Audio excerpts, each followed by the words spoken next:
So give me 3 minutes and we'll have this all set to go.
Oh, I know.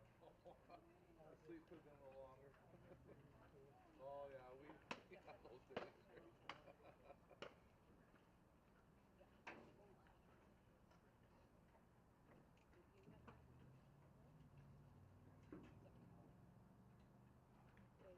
it.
balls here, copper. I'll see if I can find some.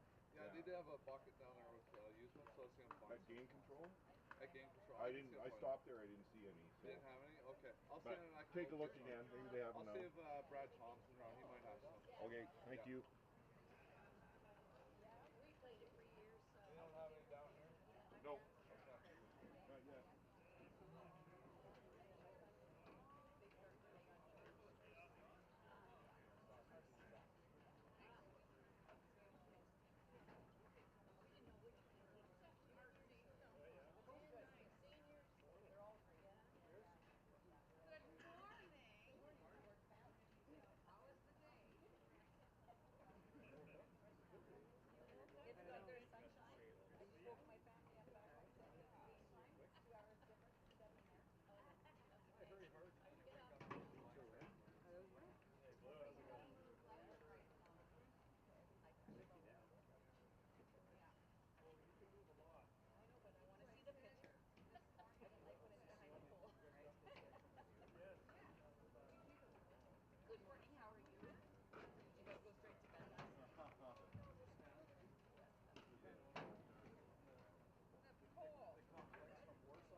Hi, everybody, and welcome to Kitchener for game number 15 of Softball Canada's U15 or U23 Championship, put on by the Kitchener Fastball Promotions. I'm Fred Wallace, along with Bill Pegg this morning. The game that we've got are the Delisle Pride in the green uniforms going against Newfoundland's Murno Mariners in the blue.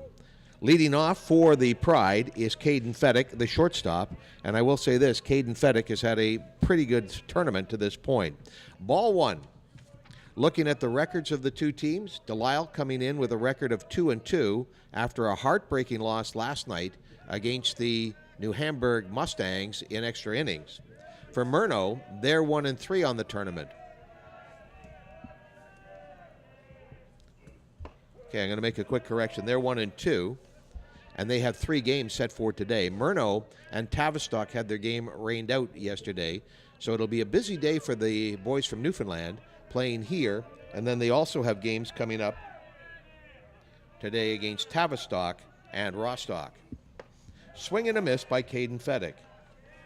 As for the Delisle Pride, as mentioned, they are 2-2. Their next action is against Shallow Lake, scheduled for early this afternoon.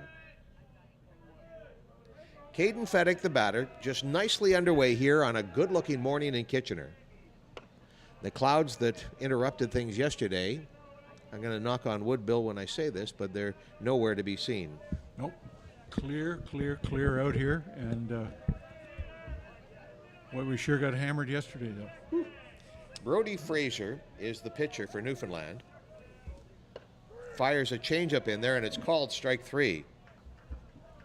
So Feddick goes down looking, and Fraser has his first strikeout of the ball game. That brings Ryan Bicknell to the plate, the left fielder. In all the games that Delisle has played, I don't know that I've seen Ryan play. Their lineup does have some deviations from what you would consider to be the normal. The infielders have crept way in on him, but he swings away. Strike 1 as he fouls it off. For Murno, at first base, Patrick Costigan, and at third base, Lyndon Power, both creeping in there, sensing that maybe Bicknell was going to bunt. Strike 1 pitch. And there. There he offered. I guess he didn't want to disappoint them. The scouting report for Murno must have been extremely accurate. We want to welcome everybody watching on the live stream today. It's being presented by Conestoga College Digital TV. The tournament itself is being put on by the Kitchener Fastball Promotions. And give or take the weather, they've had a pretty successful opening 2 days of what is a 7-day affair. Delisle 2-2, Murno 1-2 on day 3 of the U23. This is slammed into center field and way over the head of the center fielder. Mark Corbett started in, but Bicknell, who showed bunt previously, ends up with a triple and is standing on third, Bill. Pretty nice. And again, I wonder if the center fielder, who is a pretty tall fellow, if he maybe misjudged it a little bit, because he came in on it and went to his left, and then all of a sudden you could tell by his body language, oops. There was an oh no moment, or maybe another word other than no. As I mentioned, a little bit of a deviation to the Delisle lineup. Jordan Durham, the first baseman, is batting third. And he lines a base hit into center, and so Delisle is on the board with a 1-0 lead. Just to finish the thought, Bill, in every game that I've seen Delisle play to this point, Max Major, the catcher, has been the number 3 hitter. Major will bat 5th in the order today. Here is Davis Laskowski talking about players that are having a very good tournament, both at the plate and pitching from the circle. Laskowski has been very, very visible. Takes that for ball 1. 1 on, 1 out, 1-0, top of the first inning here in Kitchener. Brody Fraser, 1 ball, no strikes. A ground ball, second baseman blocks it and makes the underhanded toss across. That's Ryder Lewis getting it across to Patrick Costigan. 4-3 on the putout, but that allows Durham to move to second on the fielder's choice. 2 away, and here now is Max Major, the catcher for the Delisle Pride. The Pride last night were within an out of moving to 3-1 in the tournament. They had lost to Rostock previously. Rostock currently 4-0. And they were in a very tight game with the New Hamburg Mustangs, who were 2-0 at the time. The Mustangs got down to their last out in the bottom of the 7th inning and would tie it with a 2-run homer to make it 4-4. New Hamburg would go on to win it in over or in extra time or extra innings. I almost thought I was doing hockey there for a second. Swing and a miss. Nice changeup by Brody Fraser.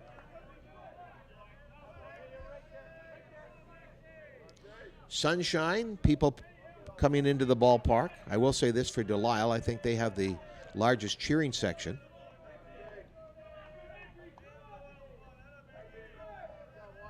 Brody Fraser rocks. And that's fouled away. There's our first error of the game in the coaching box at first base, and he's hearing about it. The Delisle first base coach couldn't pick up the grounder. 2 away, 5th batter of the inning for the Delisle Pride from Saskatchewan.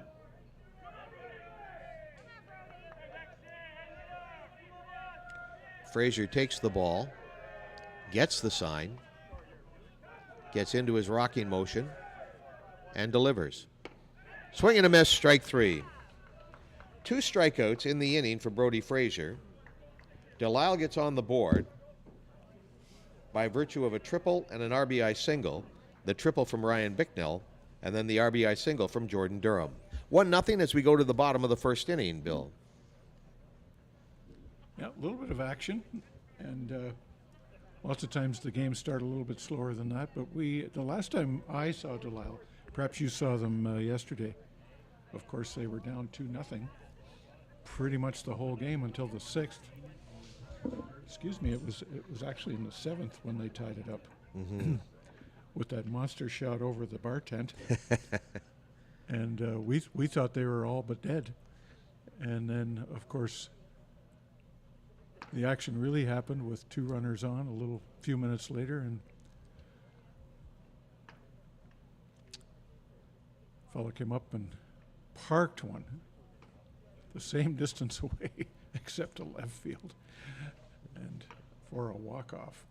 Delisle, that defeated Tavistock in their opening game. This is the game you're referring to where they came from behind, trailed the whole game. Then they had the lead last night against New Hamburg and lost it. So they've been to extra innings twice. Their record, as mentioned, 2-2. Their starting pitcher today will be Nate Thiessen. One of the reasons, Bill, that I like Delisle and their chances here in the under-23 is that their pitching staff is probably deeper than most of the other teams. We've seen Thiessen pitch. We've seen Laskowski pitch, and also Kobe Faubert has been pitching as well. So that they've got 3 men that they can throw out there. And I'm sure some of the other teams do as well, but to this point, it's mostly been one guy or another for most of the under-23 teams. And let's face it, in any tournament, pitching is the key. Softball, baseball. Key to the kingdom. Mark Corbett, Adrian Green, and Brody Fraser will bat 1, 2, 3 for the Murnau Mariners. Again, they are 1-2. Everybody has played 4 games with the exception of the Mariners and the Tavistock Merchants. Their game yesterday was interrupted by both rain and by the rescheduling, basically on the fly, by Softball Canada. That's not a criticism whatsoever. It meant that we got out of the ballpark at 1 o'clock rather than 3 o'clock this morning. Mark Corbett will step in. His team trails 1-0 here in the early going of game number 15 in Softball Canada's U15. Corbett is unhappy with the batter's box and really is doing a version of the hokey pokey as he gets set.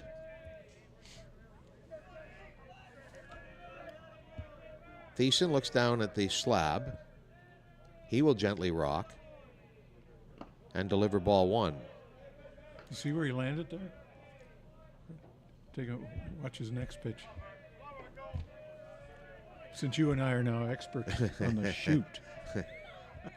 So here he is, starting somewhat on the right side. That was a little better. He was more, whoa, there's a shot over the left fielder's glove.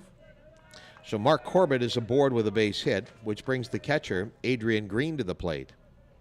On deck will be the pitcher, Brody Fraser. 2 hits for Delisle in the top of the first. Here in the bottom of the first, Murno is a man aboard on the leadoff single by Mark Corbett. Adrian Green steps in.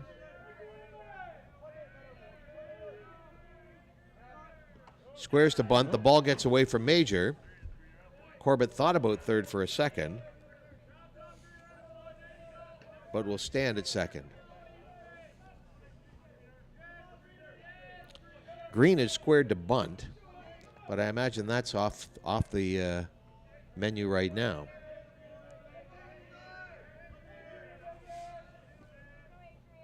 You never know. Never know here, Frank. Okay. Extremely long time taking here by Thiessen, getting a sign. So much so that Green would step out and call time.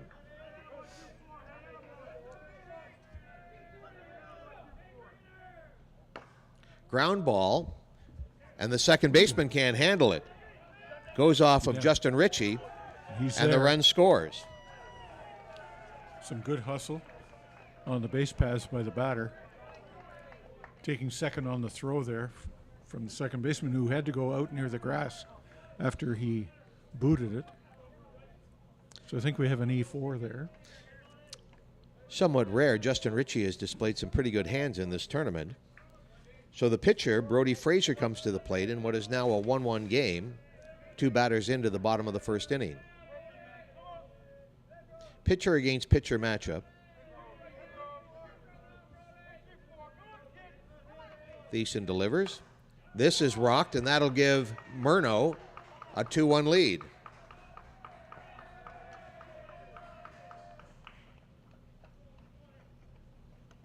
Green comes in to score. Fraser will be at first. Nobody out, 1 on. So for Murno, it's been single, pass ball, error, single, 2-0. The designated player, Mitchell Whalen, comes to the plate, and his team has a quick 2-1 lead. Fouls it away over the first base side.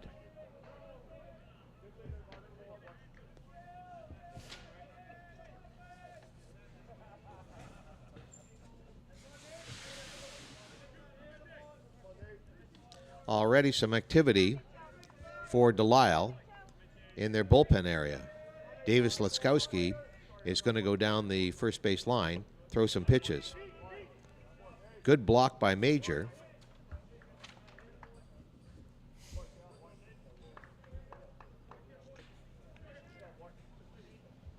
To keep that from getting to the backstop. We'll examine the standings, but we can tell you that Delisle is comfortably in third with a 2-2 record. That's high. So 2 balls on Whalen.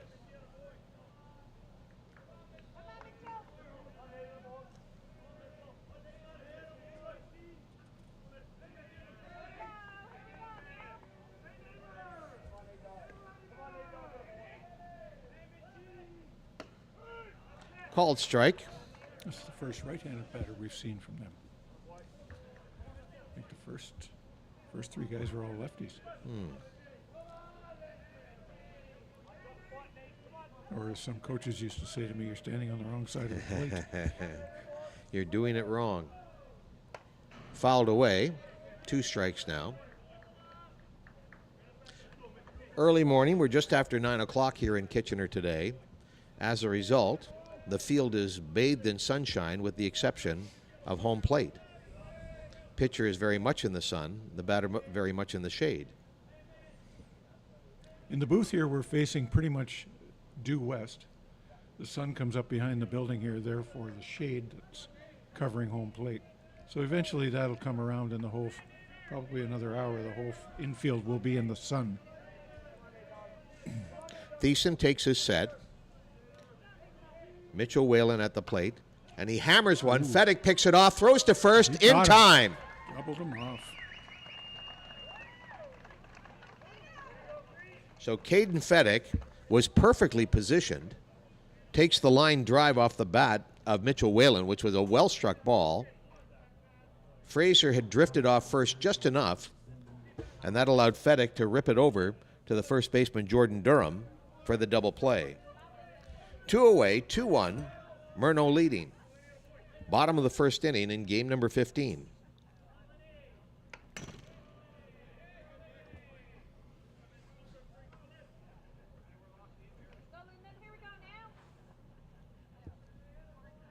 Murno 1-2 in the tournament. Delisle 2-2.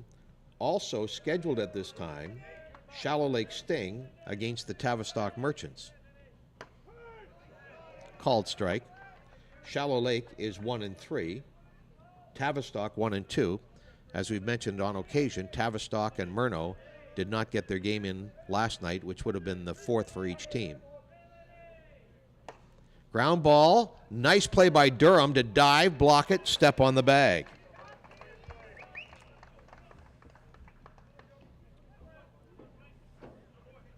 Murno gets 2 hits and scores 2 runs. After 1 inning of play, it's Delisle trailing the Murno Mariners by a score of 2-1. Also scheduled to go in about 2 minutes' time, a third game in the under-23. Rostock at 4-0 in against Quebec, who is 1-3. So we'll be able to follow those games on Game Changer today. Also, the Masters today, Bill, they're playing at Bud Park in Kitchener. We've got some early action there. The Treaty 4 Snappers from Saskatchewan are leading the Grand Prairie Pirates of Alberta by a score of 1-0. Now it's a tie game in the top of the third inning, that game at Bud Park. Also a great facility, very old. The reason behind the name Bud, B-U-D-D, was because there was a very large frame factory there for many years, Bud Canada, which supplied arguably hundreds of thousands, if not millions, of frames for back in the days when all the cars had frames. Pickup trucks had frames. And at one time at their peak, they probably employed about 3,000 people. They had a huge piece of land out there in the industrial area. And there were a number of ball diamonds built out there, as well as soccer pitches, which Bud donated for $1 to the city of Kitchener, a rental fee of $1 for 50 years. Pretty good deal, Bill. It was, and sadly in the interim, Bud did cease operations. We're in the top of the second inning. The Delisle Pride at the plate. Ethan Sommerfeld is the batter. He's the right fielder. He takes a strike there from Brody Fraser, the starter for Murno, Newfoundland. Murno has a 2-1 lead after 1 inning of play. Just checking Game Changer, and we'll get to that in a second. Fraser delivers. Nice changeup. Gets the call. Shallow Lake and Tavistock just underway. They're scoreless. And no score between Quebec and the Rostock Junior Batmen. Sommerfeld trying to get something started here. Grounds the ball to the shortstop. Throw across, 6-3 on the putout. Nathan Peters played that nicely and gets it across to Costigan. Nick Fry, the center fielder, will be up now for Delisle. We'll keep you up to date on all the U23 games. At somewhere during the course of the day, they'll have to ram in the game between Murno and Tavistock. And I'm wondering, again, putting on a Softball Canada hat, if they might not try and ram it in right after this one and have Murno play back-to-back the way they did New Hamburg last night.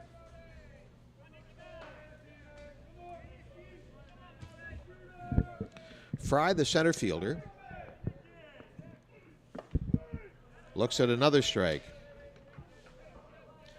So Fraser has a pair of strikes on Fry. 1 down, top of the second inning. Murno with the lead, 2-1.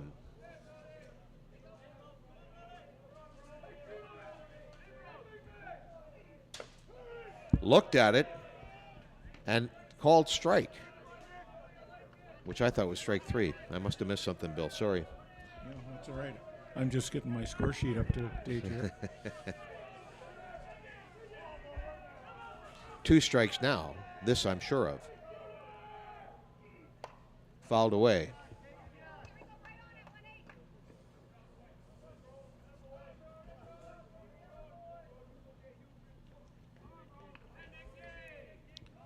Sommerfeld goes out 6-3 on a really sound play at shortstop by Nathan Peters. Fry at the plate. Tom Norris is due up next.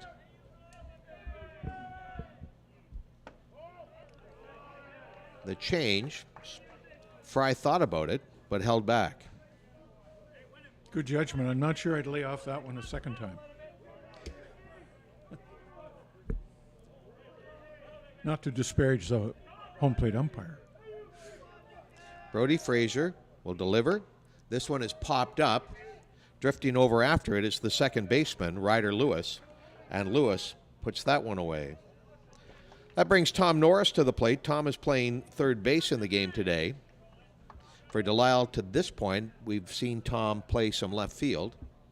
He was also instrumental in their opening game victory over Tavistock with an inside-the-park home run to tie the game. Digs a very deep hole with his front and back foot in the batter's box. 2 down. That ball is high. Well, given how far he hit that ball in the game one, he can dig the hole. He can go ahead. Batting 8th in the lineup. He'll be followed by Justin Ritchie, the second baseman, if he manages to get aboard.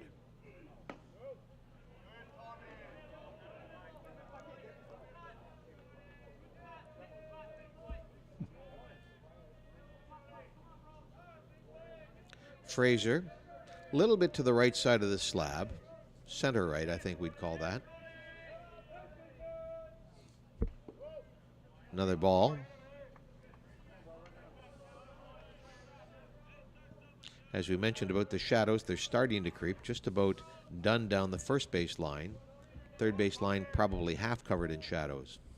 Batter's box still in the shadows, but as Bill mentioned, within the hour, we'll be fine. 2-1, Murnau leads. Norris takes a strike.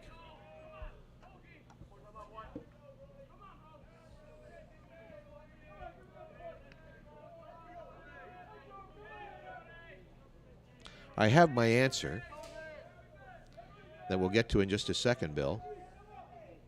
Swing and a miss for strike 2. Murnau is playing now against Delisle. Murnau will have a second game against the Rostock Batmen at 1:30, and then they're scheduled to play again tonight at 7:30 against Tavistock in the makeup game. Norris draws a walk. First walk issued by Brody Frazier.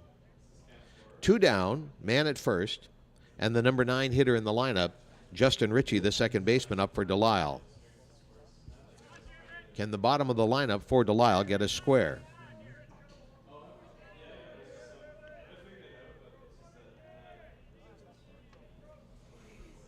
Swing and a miss by Ritchie. So a busy day for both Murnau and Tavistock. Tavistock playing against Shallow Lake as we speak. Tavistock will play against New Hamburg at 1:45 this afternoon, and then conclude tonight at 7:30 when they go against Murnau in the makeup game. 2 teams that are probably very familiar with each other, since they're literally 10 minutes apart. Brody Frazier will rock and deliver. That's high.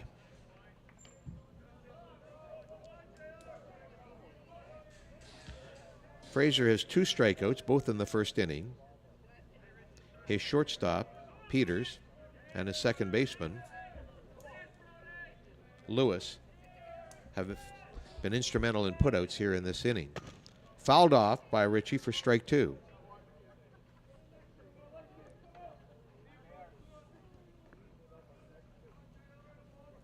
Just doing a quick game on the Shallow Lake affair with Tavistock Merchants.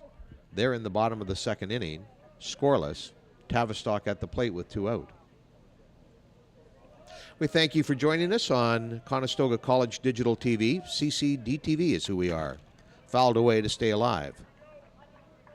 We're live streaming from the Peter Hallman Ball Yard in Kitchener. This is the main diamond. There are 3 diamonds here at the Peter Hallman Ball Yard, and they will all get activity today. Plus, as Bill was mentioned, Bud Park getting a lot of action, in fact, exclusively with the Masters division today.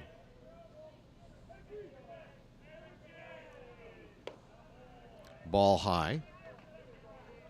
And while you can live stream our game here, you can also go to Game Changer, which Bill has found is a fascinating app, and watch the Masters and eventually the men's today.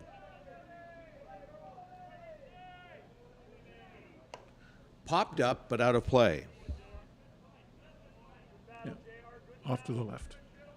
Ritchie proving to be somewhat pesky as the number 9 hitter here for Brody Fraser. Over at Bud Park, where the men are, if they're on the diamond that I think they're on, in straightaway right field, there is a 4-lane street, Homer Watson Boulevard. A few years ago when I was scoring there, a fellow hit.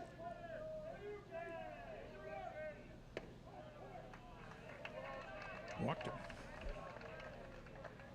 Back-to-back walks in the bottom of the order mean that Delisle have something going with Caden Feddick coming to the plate. Feddick 0 for 1 was somewhat in disbelief on the called strike. One of 2 strikeout victims for Brody Fraser of Newfoundland. And a fellow hit, a left-handed batter, hit a ball out of the park, up over the berm, over the road, and into the parking lot of the postal station that was out there. Feddick takes ball 1 high. 2 on, 2 out, top of the second inning. Murno, Newfoundland, the Mariners, hold the lead over Delisle, Saskatchewan, the Pride, by a count of 2-1. Early going on day number 3 of the U23 event here at Softball Canada. Fouled away. And a lot of people, including me, think, well, nobody can ever hit a softball as far as they can hit a baseball. Occasionally, somebody comes along that says, well, that's not so hard. Where I'm from, Mike Taylor one night in an exhibition game between the Owen Sound Selects and a touring team from the Czech Republic hit one that was still rising when it hit the light standard in left field. Feddick swings through and misses for strike 2. Yeah, it's just... Well, the 2 that Delisle hit here to win game 1, I got to tell you, I was pretty impressed. Feddick has been on quite consistently in this tournament. 2 strikes on him. He's already got 1 strikeout in the game. And this one is grounded to Lewis. Maybe. And then flipped across to the shortstop Peters for the putout. Yep. So no runs for Delisle. They did not get a hit. After 1.5, Delisle trailing Murno, Newfoundland by a score of 2-1.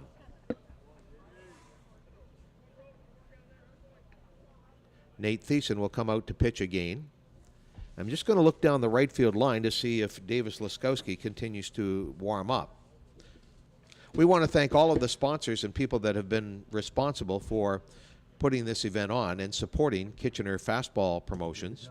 That includes Wood Rescue of Canada, along with Explore Waterloo. Due up for Murno in the bottom of the second inning will be the shortstop Nathan Peters, who had a pretty busy second inning in the field. Matthew King will follow. He's the left fielder. And then Ryder Lewis, who assisted on the last putout, he's the second baseman, and he will bat next. Patrick Costigan is the first baseman for Newfoundland for Murno today, and I apologize again to Murno. I've done that too many times during the tournament. For Murno, the first baseman is Patrick Costigan. He will not bat in the lineup. Nate Thiessen to the slab. Nathan Peters, the shortstop, is up. His team leads 2-1 in the bottom of the second. Fouled away.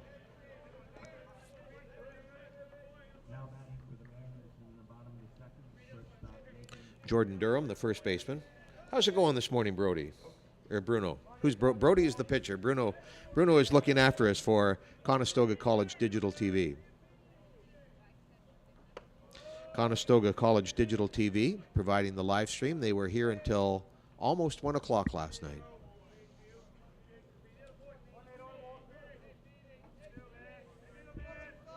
We want to thank everybody for tuning in and joining us on the live stream. Fouled away for strike 2.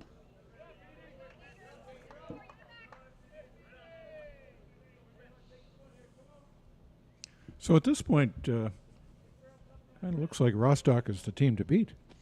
They got by New Hamburg in a really topsy-turvy game last night. Rostock 4-0, New Hamburg now 3-1. On one of the other diamonds here at the Peter Hallman Ball Yard, the Tavistock Merchants have scored twice in the bottom of the second, and they lead the Shallow Lake Sting 2-0. Tavistock looking to even their record at 2-2. Shallow Lake looking to rally to go to 2-3.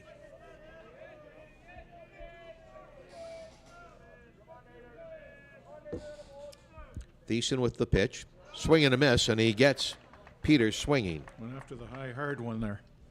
First strikeout of the game for Nate Thiessen of Delisle, Saskatchewan. Left fielder Matthew King now batting. Standing on deck will be Ryder Lewis, the second baseman.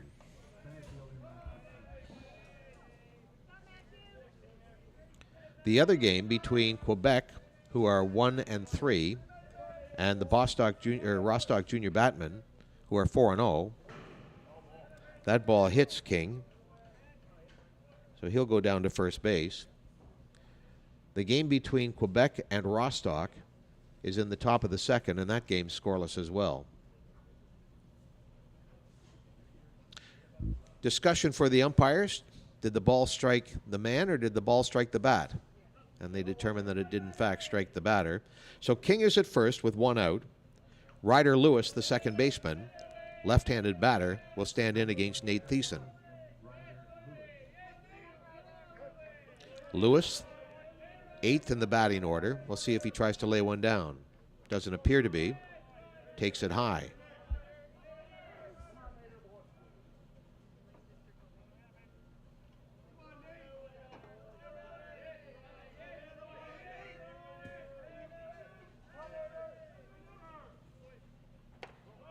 Another one that's high. No attempt to steal by Matthew King to this point. Newfoundland's first 2 batters scored today for Murno. Corbett after he singled, and Green, who got aboard by an error.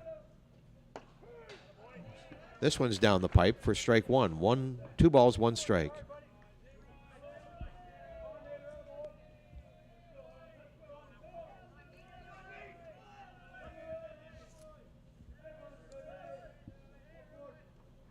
Swing and a miss. 2-2 to even the count.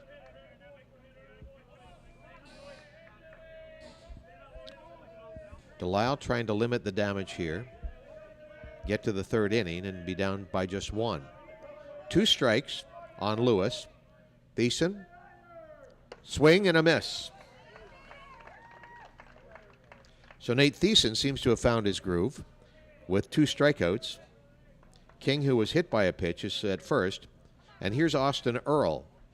Earl is the right fielder for Murno and the 9th man in the lineup. 2 away, bottom of the second. Murno at the plate, holding a 2-1 lead over Delisle, Saskatchewan.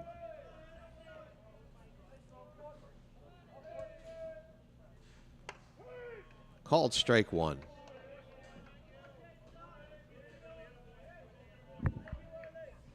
It sure was, but it looked a little up from here. Did you ever umpire, Bill? I'm sorry. Did you ever umpire? Did you ever? Over 20 years. Okay. Which, of course, makes me an expert. Baseball, fastball? Baseball. Baseball. What did you prefer, the bases or the plate? Oh, I always preferred the plate. I think any umpire that is really into his game, you want to be behind the plate. You want to be where the action is. I think that's natural for arbitrators, whether it's fastball or hockey. The two-man referee system is now the standard. But I think if you asked either of the two referees, they would rather do the game solo. Yeah, but I understand. In basketball, we call that lead in the trail. I refereed basketball for over 20 years as well. And Earl fouls this one off. I think in hockey, personally, I think it made for a more accurate and fair way to call the game. Now, maybe some of the players and coaches would agree with that. For all the screaming you see at a hockey game sometimes. Or maybe they think, well, if the other guy wasn't there, they wouldn't have caught that. Right. You have 8 eyes on the ice when you include the 2 linesmen. Yeah. Lacrosse, for its part, is a 2-man system, similar to what you were saying with basketball, lead and trail. Yeah. 3 umpires here for Softball Canada. When we get to the World Series, there are 6. Good pitch. Caught him. Caught him looking. Nate Thiessen strikes out the side. No runs, no hits. There was a hit batter. And Murno goes to the 3rd inning, leading by a score of 2-1. For Murno, their next action will be against Rostock, who are currently playing. And then they'll play Tavistock in their final game tonight. And Rostock currently is down a run to Quebec.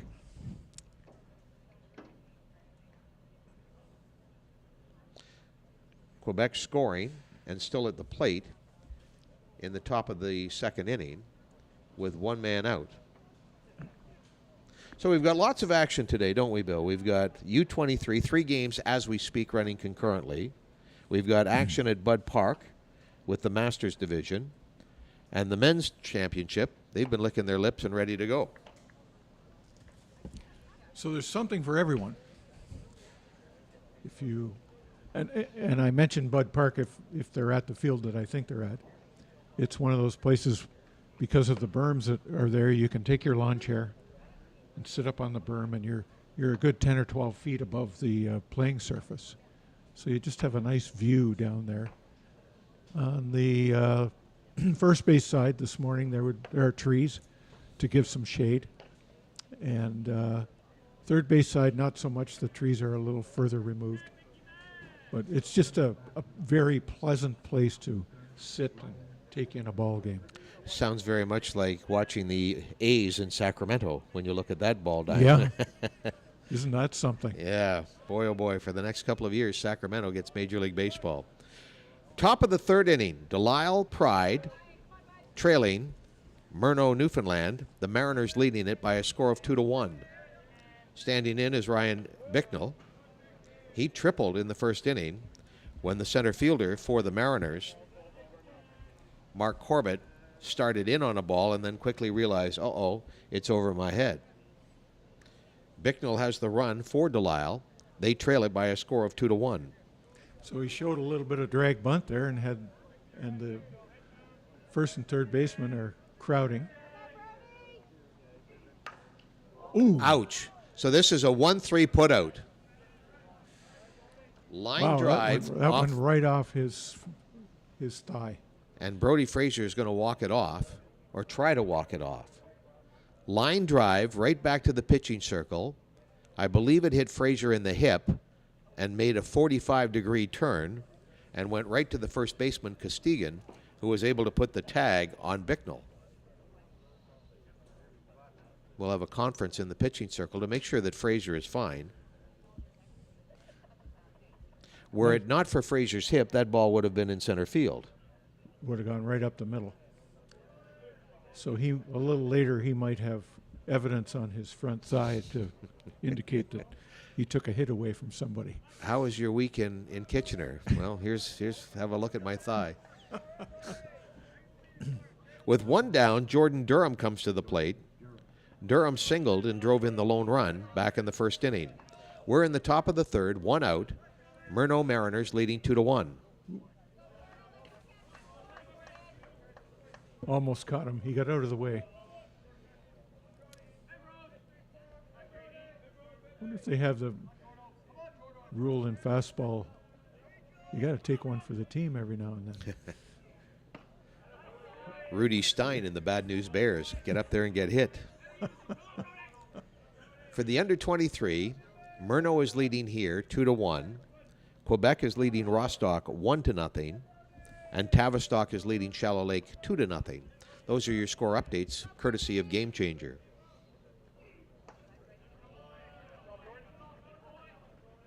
Kitchener Fastball Promotions has a gorgeous day for fastball today. Our weather forecast for tomorrow, not necessarily conducive. No, could be another one of those days. Durham, the first baseman, squatting stance, takes a ball.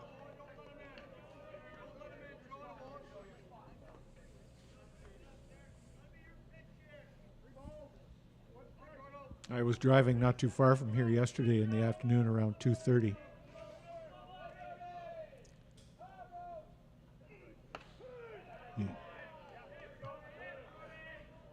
Durham tried to con the umpire Yeah, into he ball sure 4 did. there. At least he's got a smile on his face. I'm not even sure Durham believed it.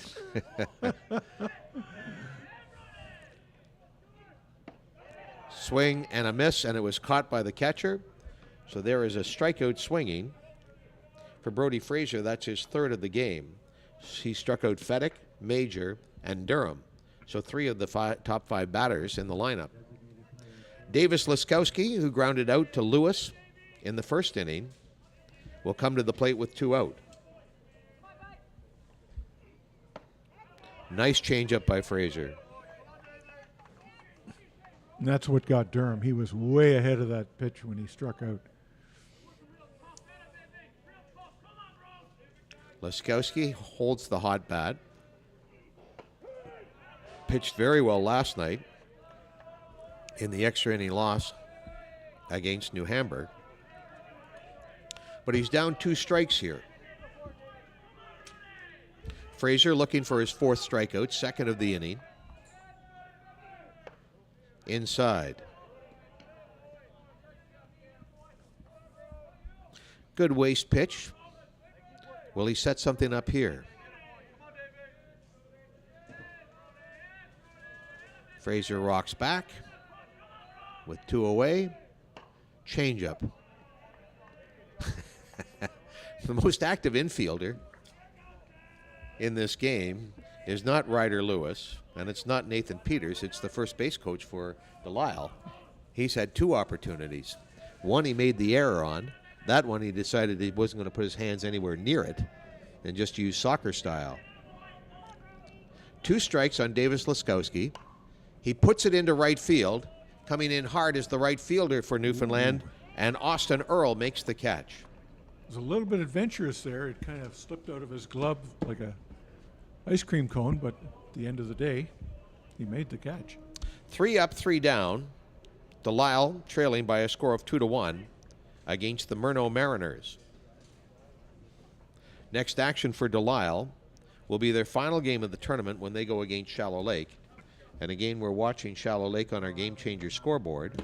And Shallow Lake at last check was trailing 2-0. They're now down 4-0 in the bottom of the 3rd inning against the Tavistock Merchants. Tavistock looking to even their record at 2-2.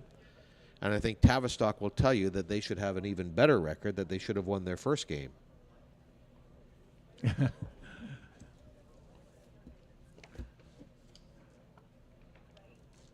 You know the old saying, shoulda, coulda, woulda. Yeah. Murno looking to up their record to 2-2, which would put them into contention essentially for 3rd place with Delisle. If Delisle wins, they go to 3-2. If Delisle loses, they go to 2-3. So they and Murno might be in contention to be in the number 3 slot behind Rostock, who are trailing actually this morning against Quebec, who are undefeated. Rostock Junior Batman undefeated. and New Hamburg sitting at 3-1 with their only loss being an extra innings affair. Bottom of the third inning, top of the order for Murno Mariners.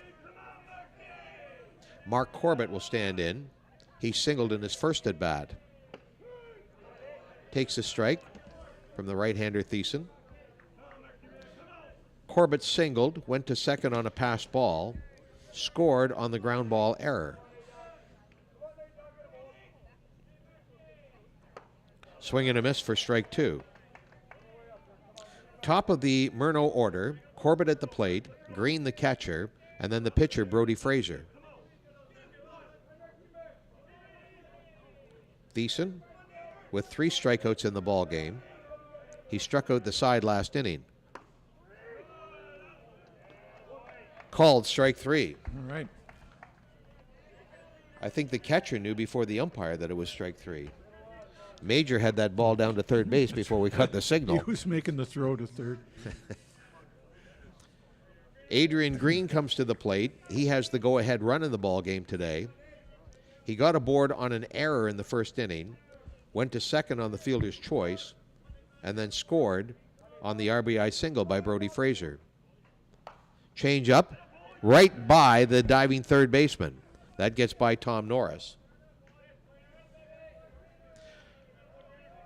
So 1 for 2 is Adrian Green, but he's been on base both times. Frazier, who singled in the first inning and drove in a run, now comes to the plate. The plate, which now, as you can see, is totally in the sunshine. Yeah, no sunshine to shadow pitching. Hammered by the shortstop Fedek. Fedek had moved because I think the Mariners were in motion. Yep, he was sliding across to second there just in case his throw was coming through. And his body language told him that he was, or the way he reacted, indicated that had he stayed where he was, he would have had a play on that ball. So the cleanup hitter, Mitchell Whalen, is at the plate with 2 on and only 1 out. Whalen is 0 for 1 in the game, but he hammered the ball right at Fedek for a line drive out, and then Fedek was able to flip over to Jordan Durham to make a double play on that play. Called strike 1. Murno with a 2-1 lead, looking to pad it with runners at first and third. And now the Mariners coach is going to have a quick conversation. We have a pinch runner here. We're going to insert a runner for the pitcher, Brody Frazier. That'll be number 6, Pico Jared. Again, that score between Tavistock and Shallow Lake, 4-0 for Tavistock in the top of the 4th inning with Shallow Lake batting. We'll also do a quick check on Rostock and Quebec. Quebec still leads 1-0, and they're batting in the top of the 3rd inning. Jarrett at first to run for Frazier, the pitcher. I don't anticipate for a second that we won't see Frazier back in the pitching circle when the top of the 4th commences. And the pinch runner looks like a fellow who is built for speed. He certainly has the running stride, doesn't he? Called strike. He didn't go, but it was almost like watching the OASA or the Olympics because he's almost in the starting blocks standing on first base. Yeah. 1 strike on Whalen. 2 strikes. Struck him out. Yep. 5 strikeouts for Nate Thiessen in the ball game. Lyndon Power comes to the plate. He grounded out to Jordan Durham at first. That was another nice play defensively by Delisle here this morning. Durham had to dive to his right, snare the ball, get upright, and then tag the bag to beat Power in the first inning. Power falls this one off, and fittingly, it goes right to Durham. 2 down, 2 on. Murno threatening here in the bottom of the 3rd inning, holding a 2-1 lead.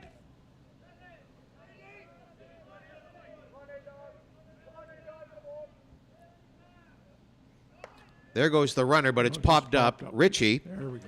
avoids the distraction and makes the putout. No runs for Murno, but they got 2 more hits. They have 4 in the game, and as we go to the 4th inning, Murno is holding a 2-1 lead over Delisle, Saskatchewan. Delisle 2-2, Murno 1-2. Quick thank you, Bill, before we move on, to the City of Waterloo and to Molson Coors. They are just some of our sponsors here at the Softball Canada tournament. And again, I should be saying tournaments plural, because we have 3 U15 or U23 games taking place here now. Plus, we also have Masters at Bud Park, and eventually we will have the commencement of the men's tournament here. Yeah, and in my recollection, we've never had 3 tournaments concurrently running. It can be, as you know, with all the teams and the diamonds and the weather, can be a bit of a challenge. But certainly the facilities and the City of Kitchener is up to the task. And for the record, there are 7 teams in the U23 division. There are 7 teams in the Masters divisions, and there are 10 teams in the men's division. So when you add that up, 24 teams are here, and Mother Nature would be the other team. Plus, you also have to coordinate the umpires, or Softball Canada has to coordinate the umpires. So a lot of scheduling is involved. Top of the 4th inning, due up for Delisle, Saskatchewan, is Max Major, Ethan Sommerfeld, and Nick Fry, none of whom have a hit off of Brody Fraser in their first appearance at the plate. And we should give Mother Nature credit. Mother Nature is the team captain. Team's captain. Day 1 was a good day for ball, if not somewhat breezy. Day 2, not necessarily conducive, certainly in the afternoon hours. Chilly last night, I'll say that. I was 1 jacket short. And today, a light breeze, again blowing from right to left, but a sunny, sunny day here in Kitchener. Yeah, I would say this is as good as it gets for playing ball right here. I'm Fred Wallace, along with Bill Pegg. Top of the 4th inning, Bill, Max Major to lead it off, the catcher for the Delisle Pride. They're down by a score of 2-1 here in the 4th. Nice bunt. If he can stay upright, and he did. Yeah. Beauty. Max Major bolted down to first base at such a clip that he nearly tripped himself. Infield hit is the 3rd hit for the Pride in the ball game. Bicknell had a triple. Durham had an RBI single. Major at first with an infield hit. Ethan Sommerfeld squares, gets it down again. Third baseman throws it over, and the putout, 5-4.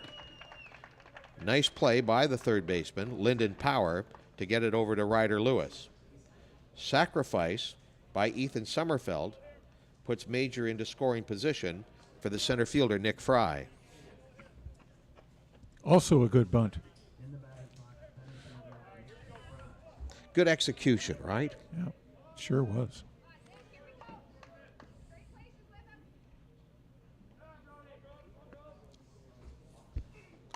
Ground ball.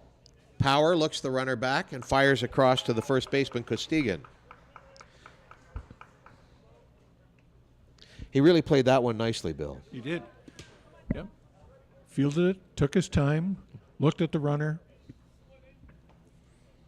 fired it across the diamond. Active inning for Lyndon Power at third base. Major, the catcher, is now going to come out for a pinch runner, and he'll put his gear on. That's what that's about. Lyndon Power at third base had to field a bunt by Sommerfeld, and then made a nice play there to keep Major at second base, looking the runner back before firing across to Costigan. And of course, in fastball, you don't have a lot of time. You can look that guy back, but it's just got to be a glance, and that ball's got to be going back over to first. Tom Norris is the batter for Delisle. Runner at second, 2 out. Ball gets away, and thinking about it was the pinch runner. And I believe that's Sommerfeld, who is running at second base. I believe that's number 16. The old Fred Wallace, Bill, had great vision. This version of Fred Wallace, not so much. I used to be able to tell you what time it was at the Activity Center based on the clock, but now my long-term vision isn't great. Swing and a miss by Norris. Well, Fred, you can't have wisdom and vision all at the same time. Okay, Bill. Frazier delivers. Norris thought about it, held up. Peel at third base. They say no. Sommerfeld running for Major at second for Delisle. They're down 2-1, top of the fourth inning. In a good game here against Murnau, Newfoundland. The Mariners lead it 2-1. Swing and a miss by Norris for strike two.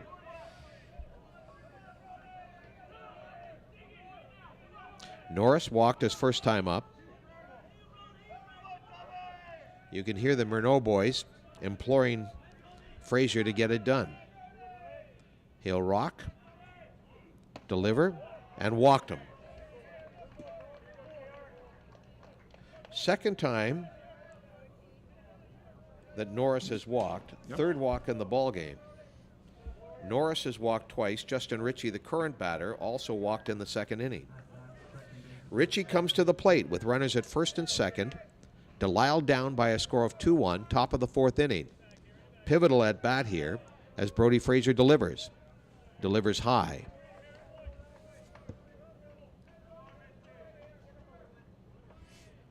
Norris made it as far as second base on his first time up, but that was that. He was left standing there at the end of the inning.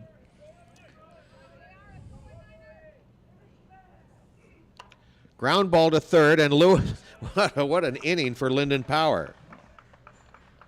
A fielder's choice putout, 5 unassisted. So for Lyndon Power, he fielded the bunt and threw out Sommerfeld. He fielded the grounder by Fry and fired across to Costigan for the putout. And then he fielded the grounder from Ritchie and stepped on third base for the force out. No runs. One hit, that being the infield hit by Max Major. 3 hits for Delisle in the ball game, and they trail 2-1 going to the bottom of the fourth inning. Due up for Murnau in the bottom of the fourth will be Nathan Peters, Matthew King, and Ryder Lewis. Peters 0 for 1. King was hit by a pitch, and Lewis also 0 for 1. Thiessen back to pitch to start the fourth inning for Delisle. He struck out 5 in the ball game.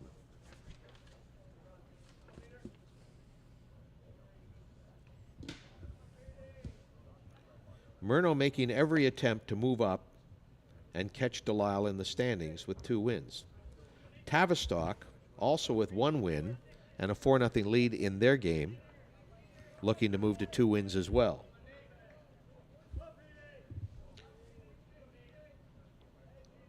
Therefore, if both Murnau and Tavistock win, run differential might not be a factor in any way, shape, or form in the standings. Strike 1 called on Peters. For the record, the teams involved here, Delisle is -2 in run differential over 4 games. Murnau is -12 over 2 games in run differential. So somewhere along the line, Murnau got clobbered.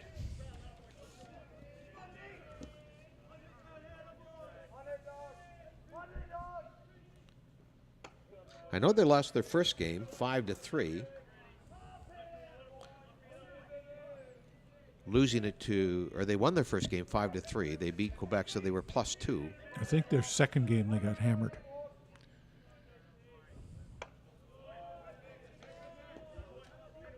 Looking at Murnau's path, they won their first game over Quebec. They lost to New Hamburg 7-0. And then they lost to the Shallow Lake Sting 9-2. So that's where it happened. I forgot that Shallow Lake put up 9, and that would have given them a -7 for Murnau. Shortstop Nathan Peters at the plate for the Murnau Mariners. This is the Softball Canada U23 Championships put on by Kitchener Fastball Promotions. Another high ball and a walk. Nice. 3 in a row that he were over the umpire's head. That's the first walk for Thiessen in the ball game. He's hit one batter, given up 4 hits, and struck out 5. Earlier in the ball game, Bill, we saw Davis Laskowski warming up down the right side. No activity down that foul line area now. Matthew King, who was hit in his last time, squares to butt, pops it way up. Durham will catch it, and alertly getting back to first base is Nathan Peters.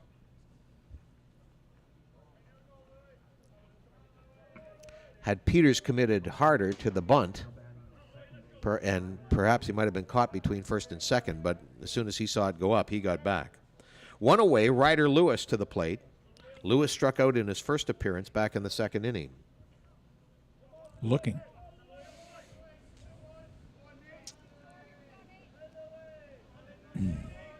Tavistock leading Shallow Lake 4-0 in the top of the 5th. Ball 1. Quebec was leading over Rostock in a bit of a surprise and continues to lead 1-0. That game in the bottom of the 3rd. Another ball from Thiessen.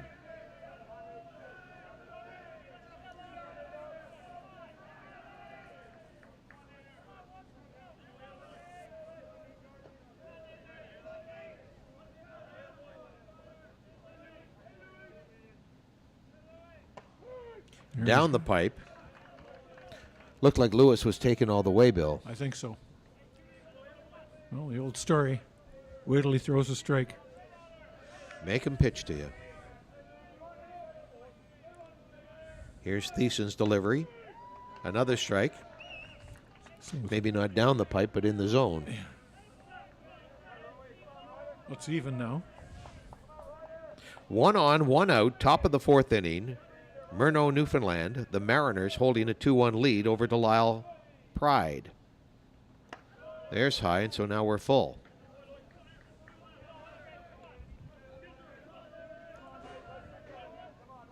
Murnau started the game with a single. A man got on with an error, and then another single, and very quickly they had a 2-0 lead. Since then, Thiessen has been pretty effective. Swing and a miss. 6 strikeout. Brings the bottom of the order, Austin Earl, the right fielder, who made a nice catch in the ball game. Earl making that catch in the 3rd inning off of Davis Laskowski.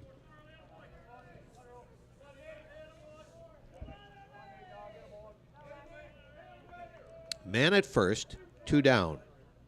Swing and a miss, fouled off. Not a miss, fouled off. I will say this for Max Major. He's got to be a pretty resilient catcher because he's taken some nasty blows during the course of this tournament. Last night he took one essentially where the knee pad would end and the thigh would begin. That's high. 1-1 is the count.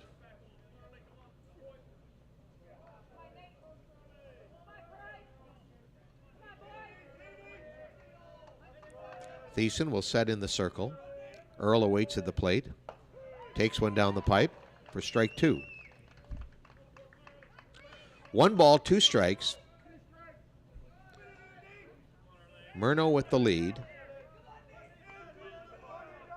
Saskatchewan trailing 2-1. We're in the bottom of the 4th. High ball off the glove of Major, and that will allow Peters to get to second. Peters, the runner for Murnau, in scoring position with 2 men out. Thiessen looking for a 7th strikeout. Earl trying to pad the lead for Murnau.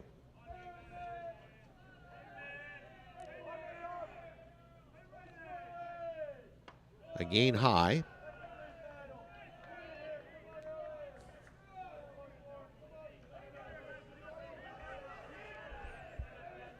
Thiessen goes to the brim.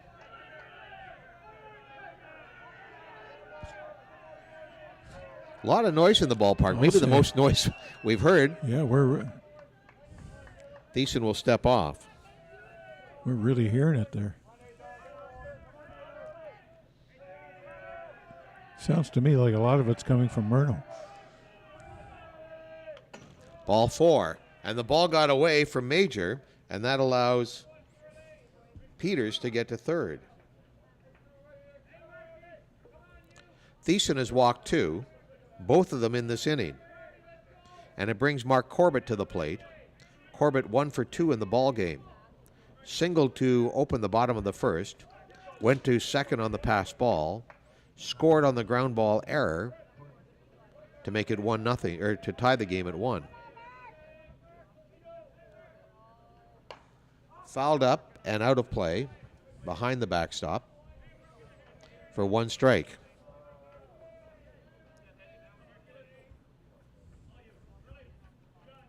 "11 outs for Delisle, 6 of them by strikeout from pitcher Nate Thiessen.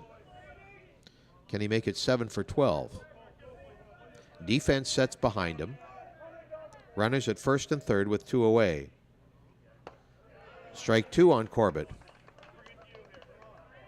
I will say this for Mark Corbett, Bill, he doesn't get cheated on his swings. No, he certainly doesn't. Corbett digs in. 2 strikes against him. Thiessen looking to end the threat with runners at first and third for the Mariners.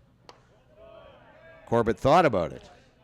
Well, the last one there he swung at, so Thiessen probably figured, well, let's see. Let's go to the well again, see if he goes after it. My call here is changeup.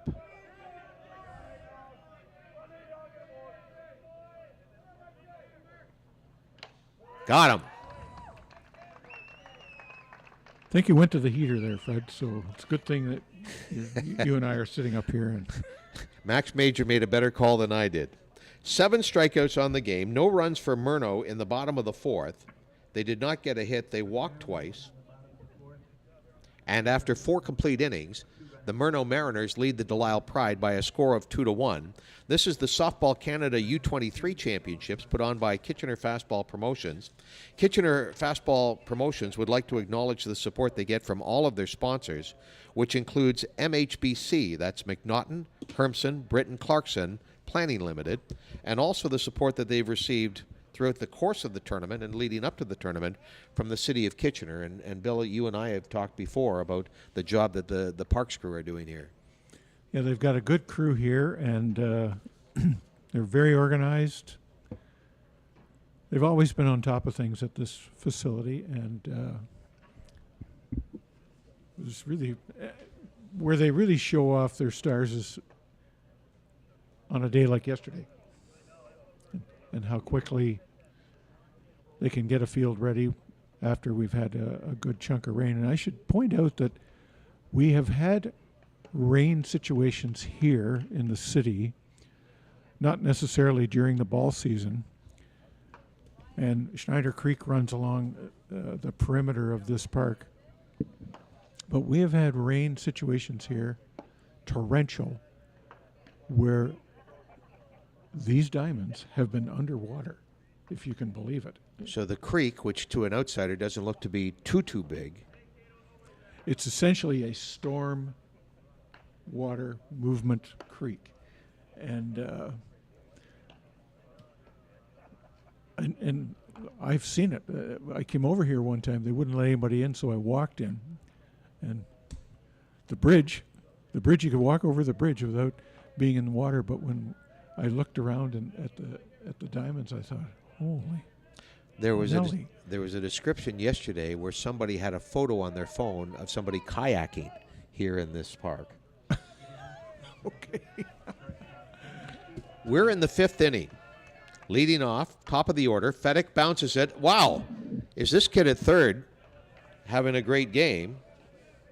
As he makes a jumping stab, Lyndon Power is having a terrific game at third. In fact, he's either made the putout or assisted on the last 4 outs. So Fedek goes down. Fedek 0 for 2 in the ball game with the fielder's choice. Ryan Bicknell is the batter, 1 for 2. He tripled in the first inning. And he And- hammers one here that's lofted into left field. And out in left field for Newfoundland, Matthew King will make the catch, and very quickly there's 2 down. That brings Jordan Durham to the plate. Durham has a hit in the ball game, and he struck out swinging in the 3rd inning. So very quickly, Brody Fraser has 2 men down for the Mariners. Murno leading by a score of 2-1. Ground ball, again it hits Fraser. Power gets it across, but not in time. This time it hit him on his right side. Last time it was on his left side. So, Bill, I think it's fair to say that Fraser goes better to his left than to his right. I don't know that I've seen a game where a pitcher has taken more than one blow in a ball game. Durham 2 for 3 on the game. He's at first with 2 out. Davis Laskowski is up. Laskowski is 0 for 2. He grounded out to the second baseman, Ryder Lewis. That was back in the 1st inning, and then he flied out to the right fielder, Austin Earl, where Earl had to do a little bit of running to get there.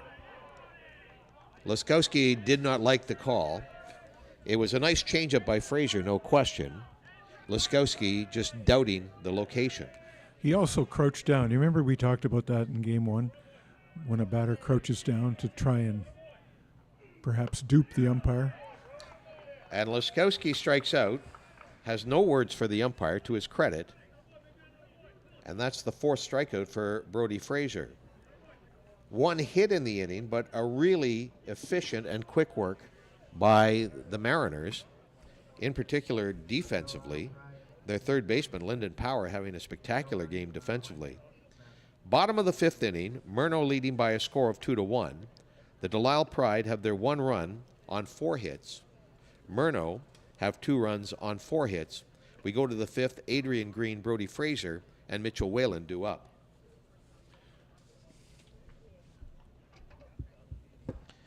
Checking some other scores here, Bill. Tavistock is leading Shallow Lake 4-0 in the top of the 6th inning. And then the other U23 game taking place has Quebec leading the Rostock Junior Batmen 1-0. That in the bottom of the 4th with the Junior Batmen at the plate. So that's a tight one. It's funny how your fortunes can change. Quebec started 0-3 and looked like they might just be cannon fodder for some of the other teams, and they scored a convincing victory, 5-1 over Shallow Lake last night for their first win, and now they have the lead over Rostock, who went into that game undefeated at 4-0. Yeah, when you look at the standings and you look at the scores, and then you've watched a few games and you've seen how the teams have played, and then you say, okay, what happened to them here, or what happened to them there? Murno started the tournament with a come-from-behind victory over Quebec, and then lost big time to New Hamburg by a score of 7-0, and then were beaten 9-2 by Shallow Lake. So Murno was 1-2 as the defending champions, and now have a 2-1 lead, and they've looked pretty solid in the game today, have they not? Oh, yeah. Yep. Nate Thiessen pitching for the Delisle Pride. His team trails 2-1. We're in the bottom of the 5th. Catcher for Murno, Adrian Green at the plate. 2 strikes.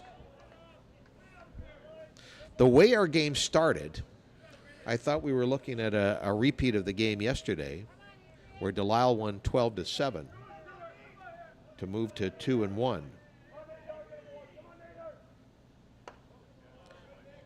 The Delisle-Quebec game was not fun to watch. It was lengthy, with skies threatening, and 19 runs were put up. By comparison, we're looking at a 3-run ball game here in the bottom of the 5th inning. Fouled off, would have come right to us were it not for the screen.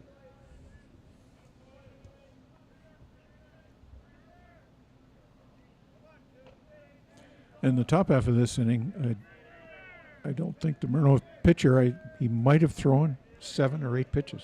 That was a quick inning, wasn't it? That was it. First 2 outs were on 2 pitches. 2-1 is our score. A ball very low there on Green. Green is 1 for 2. He reached on an error and came around to score on the RBI by Fraser in the first inning. He has the go-ahead run. He also singled in the third inning.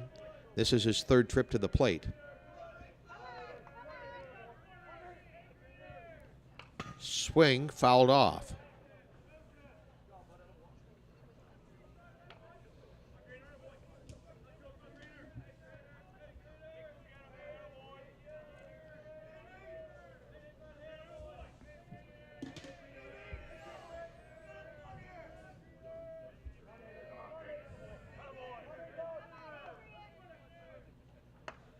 There's a ball that's high. All three diamonds of the Peter Hallman Ball Yard in action today. We'll keep you up to date on the scores in the U23 division. And we'll also do our best to keep you up to date on the Masters that are taking place. We talked about the path for Murno. For Delisle, Saskatchewan, they won their opening game in come-from-behind fashion, beating Tavistock. They then were mercied by Rostock, 11-3. They won their third game, beating Quebec in that sloppy game, 12-7. And then last night, There's a punch down the left field line, and that's a fair ball. base hit for Adrian Green to get things started for Murno here in the fifth. And the fourth game for Delisle was against the New Hamburg Mustangs, and they were within 1 out of moving to 3-1, would end up losing that ball game in extra innings. A 2-run homer would tie it up for New Hamburg, and they'd win it in extra. Brody Fraser is 2 for 2 in the ball game, 2 singles. Fouls it off. Fraser would drive in Adrian Green for what is the go-ahead run to this point. He also singled in the third. When Murno left runners at first and third, Fraser at first, Green at third. They were there with just one man out, but could not advance or score. This one is bounced in by Thiessen.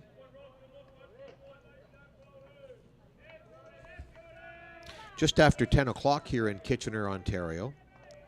Looking at one of the men's teams making their way into the ballpark, coming down the first base line. Another men's team is situated, swing and a miss, down the right field line at diamond number 2.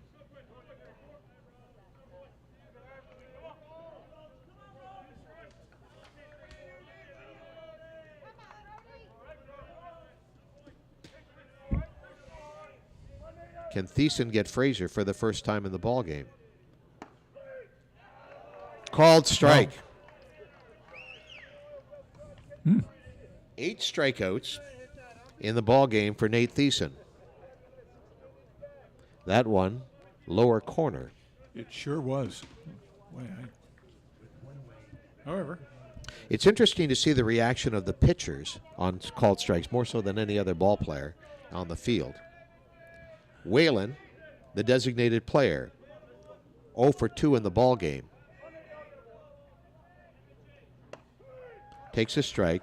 In the first inning, he hit one sharply that the shortstop, Caden Feddick for Delisle, was perfectly positioned for, and not only made the putout on the line drive, but then fired to Jordan Durham at first to make it a double play. 1 out, 1 on. Ball 1. 1-1 evens the count, Bill.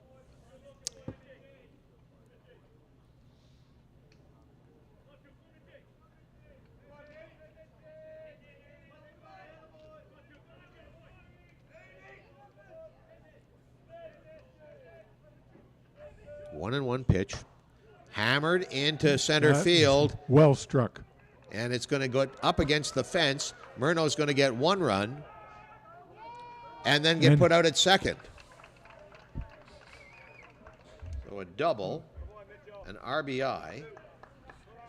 Green scores to make it 3-1, and the putout is 7-4-2.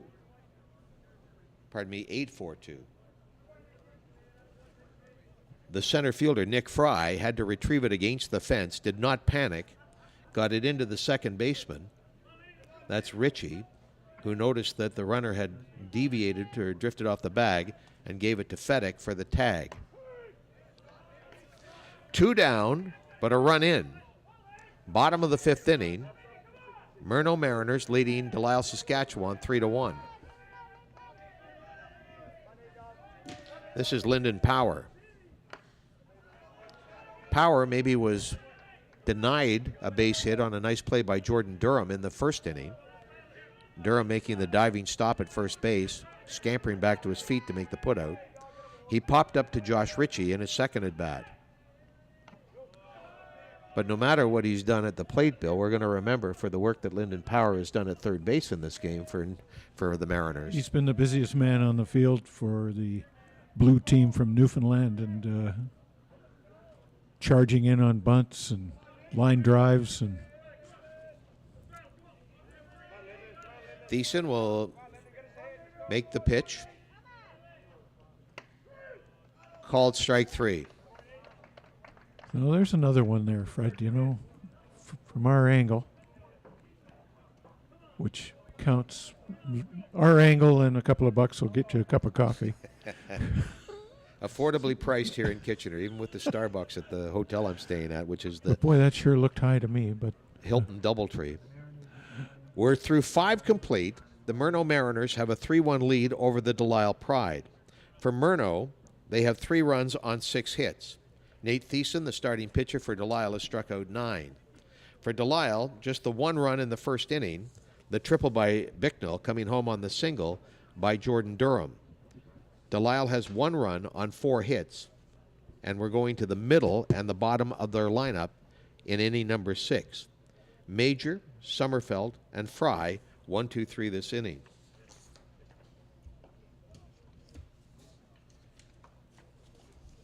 Mentioned the Hilton Doubletree. Want to thank them for all of their accommodation over the course of this week. Also want to thank Hallman Construction and Village Caterer for their support of the Kitchener Fastball promotions. Village Caterer is on site and serving up all kinds of goodies. yeah, nobody ever goes hungry at this tournament.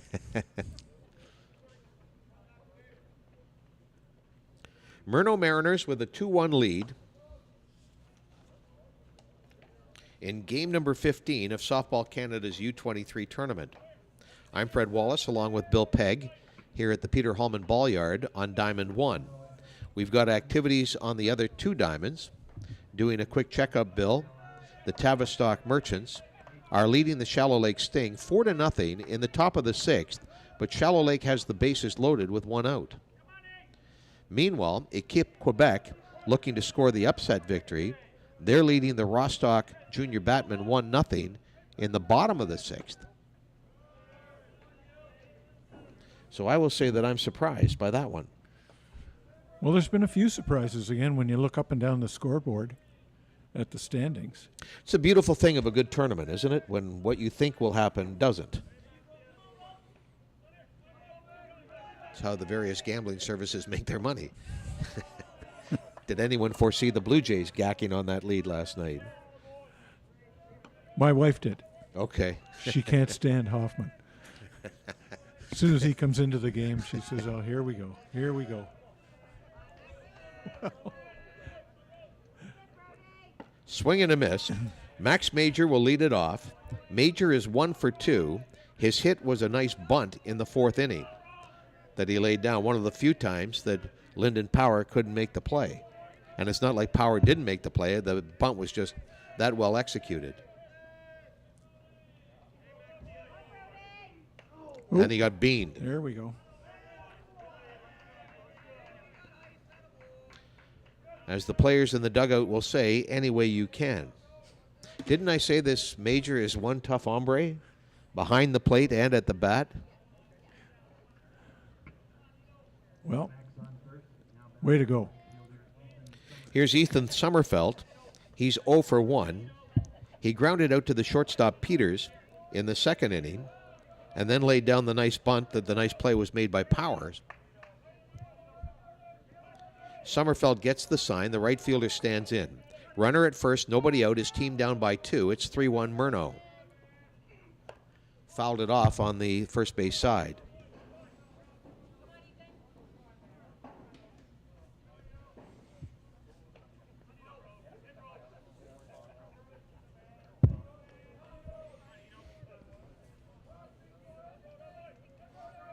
Brody Frazier, the starter, has gone 5 complete, given up 4 hits, struck out 4.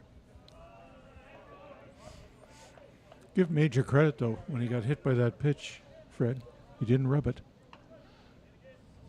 Don't rub it. Even last night when he got struck by the ball somewhere between the knee and the hip, he waved off the coach. He didn't want any attention. And you knew it had to hurt. It hurt me to watch it, let alone. I don't care how tough you are. That had to hurt. Yeah, and it happens when somebody gets hit and you go, everyone goes, ooh.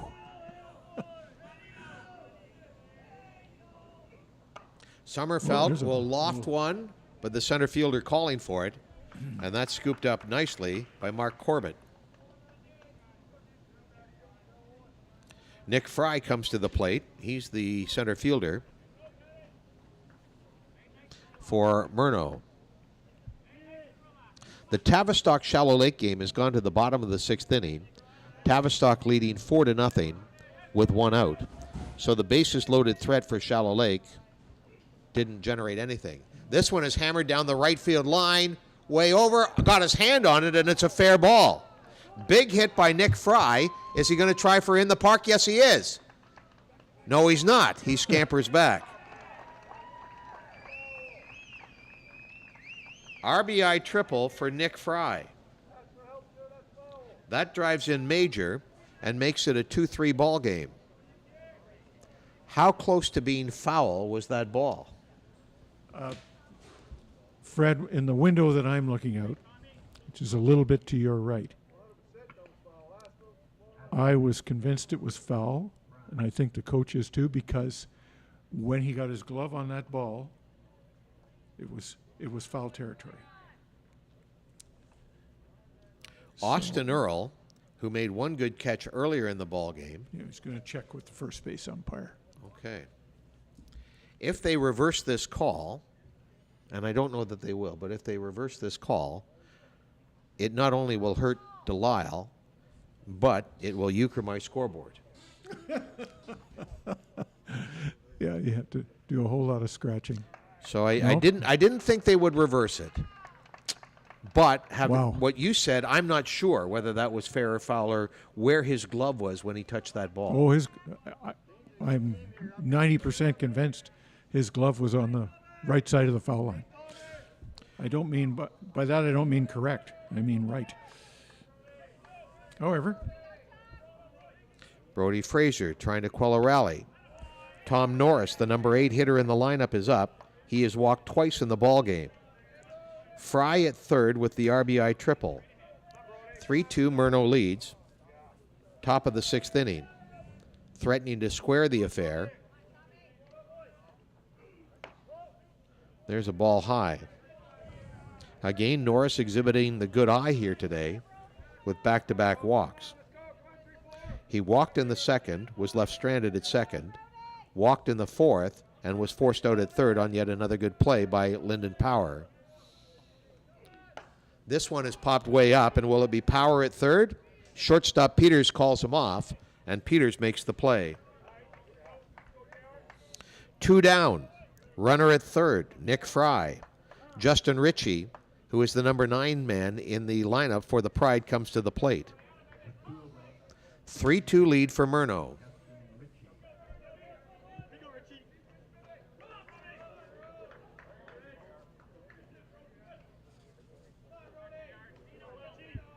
Tavistock threatening in their game with 2 on and a 4-0 lead. They're in good position to move to 2-2. Murno also trying to move to 2-2. Swing and a miss by Ritchie. Delisle looking to square the affair, tying it at 3, and hoping to move their record to 3-2.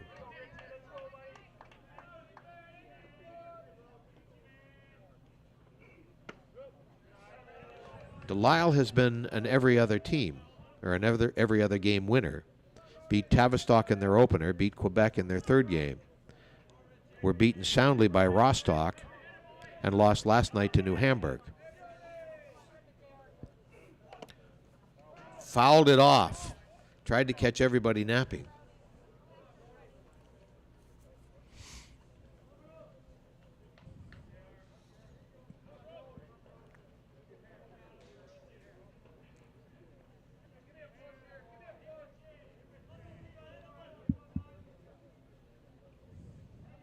That Quebec Rostock game is a tight one. Boy, What do we have for an update there? still 1-0 for Quebec. Quebec looking to go to 2-3 and really put themselves in the mix. Should Quebec win and should Murnau win, that would mean Quebec would be tied with Delisle. Both would have 2-3 records. Again, I'm projecting here. Maybe I should just let things play out, right, Bill? Yeah, you never know when we're going to have another foul ball. Ritchie, consulting with the umpire, now steps in. Brody Fraser looking to quell this uprising by Delisle, trying to keep his team in the lead 3-2. There's a ball that's high. Fraser has given up 5 hits in the game, 2 of them triples. Bicknell with a triple in the first, Fry with the clutch triple that some might dispute here in the top of the 6th inning. Fouled away.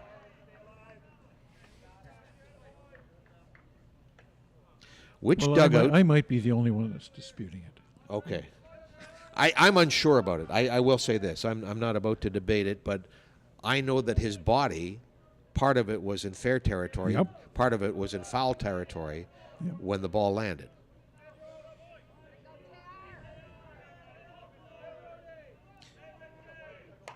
This one is hit out, and that might be just enough to knock it in. Peters can't make the play. Ritchie is going to scamper to second and get there. I'm going to give him a single and an RBI and then put a star because he used alert base running to get to second base. Both Yep. Peters and Lewis went out to get it. There was certainly no error on the play. It was hit into no man's land. And an extremely difficult play trying to catch something over your shoulder. Neither Lewis nor the shortstop Peters could just stand there and watch that ball fall. No. The center fielder Corbett, he made a long run to try and get there. So you had 3 converging on the ball and nobody covering second base, which allowed Ritchie to scamper in there and just barely. Caden Fedek at the plate. Fedek has had an uncharacteristic quiet day today as the leadoff hitter for Delisle. Struck out in the first, hit into a fielder's choice to end the second, grounded out to Power at third in the 5th inning. Chance to put his team up here in the 6th inning. 3-3 tie. Called strike. Fedek, who debated the 3rd strike call in his first at-bat, is going to step aside with some doubts about that one. If you're just joining us, tight ball game today between Delisle Pride and the Murnau Mariners. 3-3 with 2 out and a man at second for Delisle in the 6th inning, and Fedek goes down swinging. He's not too happy. 5 strikeouts in the game for Brody Fraser. 2 of them have been against Caden Fedek, who is one of the top performers in the tournament to this point. 2 hits for Delisle in the 6th. They have 6 hits in the game. And maybe ironically, the biggest hit was Mark Major being struck by the ball. As he came around to score on the triple by Fry, Fry was knocked in by Justin Ritchie. Murnau comes to the plate in a 3-3 game in the bottom of the 6th inning. Doing a quick checkup on the other scores around the diamond. Top of the 6th inning, Quebec is holding a 1-0 lead over the Rostock Junior Batman. Quebec is 1-3 in the tournament. Rostock undefeated at 4-0. So potentially an upset brewing there. Tavistock was in good shape when last we checked against Shallow Lake, and they now lead at 5-0 with Shallow Lake batting in the top of the 7th. So if Tavistock can get it done, they move to 2-2, and Shallow Lake would fall to 1-4. Nate Thiessen, who's gone all the way for the Delisle Pride, will face number 20, Nathan Peters, the shortstop. There's ball one.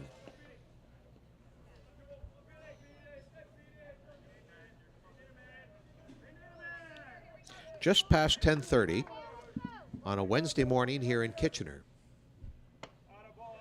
Ball two. I don't want to say anything, Bill, but our blue skies have now been joined by clouds that don't look like rain clouds, but we might have a cloudy day as we go on here. Ground ball up the middle. And Peters is on. Second time for Peters. He's 1 for 2 in the ball game. He walked in the fourth and now singles here in the sixth. Matthew King will try and move him along. King has been hit by a pitch and tried to bunt and popped it up to Jordan Durham at first base. Will he try a bunt again? Yeah. Pulls back, but it's called strike one. So I'm showing Tavistock 5-0 now over the Shallow Lake. I've got Shallow Lake top of the seventh with a man on, 1 out, trailing 5-0, as you said. Again, he shows bunt, but pulls back. 1-1 the count. It's a fun time of the tournament, isn't it, Bill? We have stuff happening here, there, and everywhere. Yeah. 3 diamonds at the Peter Hallman Ball Yard and Bud Park all being utilized. Fouled off. Unsuccessful with the bunt attempt in the fourth. 2 strikes while trying to bunt here in the sixth. Do we try and bunt again? Doesn't look like they're expecting it, but nope. Pops it way up, and I don't know that there'll be enough room at third base for Tom Norris.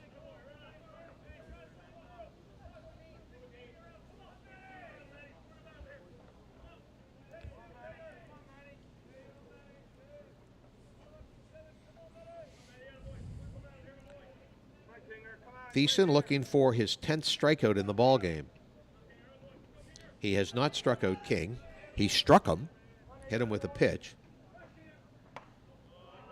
and that's high. Get some zip on that ball. Yeah, his arm is held up very well. Again, Thiessen, one of 3 pitchers that I've seen for Delisle in the tournament. Kobe Faubert and Davis Laskowski also getting pitching duties. Change up, got him. Looking. Ryder Lewis comes to the plate. Lewis, the second baseman, is being replaced here. And we have a pinch hitter for Ryder Lewis. Joshua Kennedy, number 14, will stand in. Ball one high. Lewis, for his part, 0 for 2 in the ball game. Struck out in the second, struck out in the fourth. Kennedy has ball one on him. 1 down, 1 on.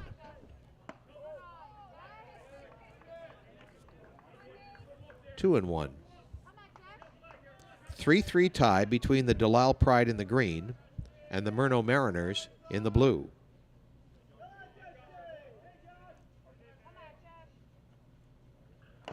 Ground ball.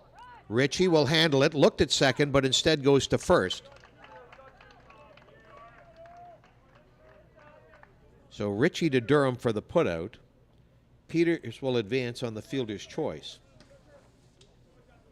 Mark Corbett comes to the plate. Austin Earl comes to the plate. I was getting ahead of myself, Bill. I was going to the top of the order.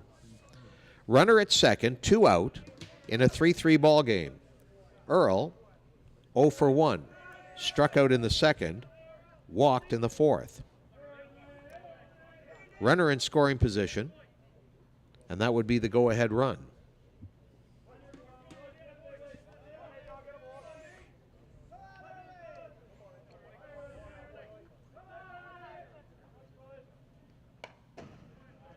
I'm looking over at diamond number 2, Bill, as that one's fouled off, and it looks as if that game's done, which I assume is the Tavistock game, and a 5-0 victory. We'll wait for it to become official. Oh, we'll have a look here.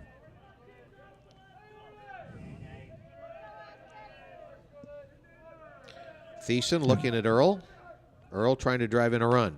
Ground ball. It's Ooh, up the middle for a base hit. Can the center fielder Fry get it home in time? He did. Got him! What a throw. Nick Fry guns out Nathan Peters at home. Fry to Major, and Delisle keeps it square. My, oh my, what a good play. Ground ball into center field, scooped it up while running, fired it to the third base side of home plate, perfectly thrown. Major was able to get the tag down. No runs, but 2 hits for Murno. 8 hits in the ball game, 3 runs, 3-3 tie as we go to the top of the 7th inning. Yeah, it was an excellent throw. Went to the left side of the plate, and it was right on the ground. The catcher just had to catch it, and runner slid right into his glove. And Bill, I think that's a play you can practice a million times, but until you get into a game situation, it's something entirely different. And Fry executed perfectly. And you can't fault the runner or the third base coach. It's the 6th inning. You got to send him. You got to test that arm.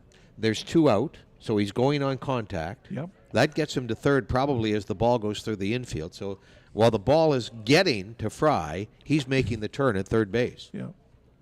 Want to thank all of the sponsors that are responsible for putting on this, including those that have supported the Kitchener Fastball promotions. That includes MTE Consultants, along with Iron Horse Financial Solutions. 3-3 tie, top of the 7th. I will say this for the Delisle Pride. They don't mind going the extra mile. Extra innings over Tavistock, extra inning loss to New Hamburg. Ryan Bicknell at the plate. Grounds it foul on the third base side. Bicknell is 1 for 3. His 1 was a dandy, a triple over the head of Mark Corbett in center field.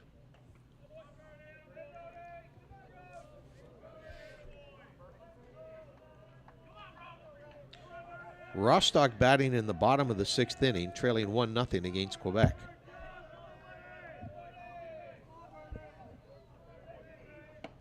Swing and a miss there. And it looks as if Saskatchewan has made an alteration,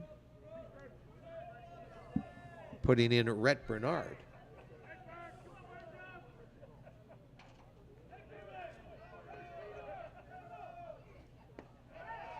And Bernard strikes out. 6th victim for Brody Frazier.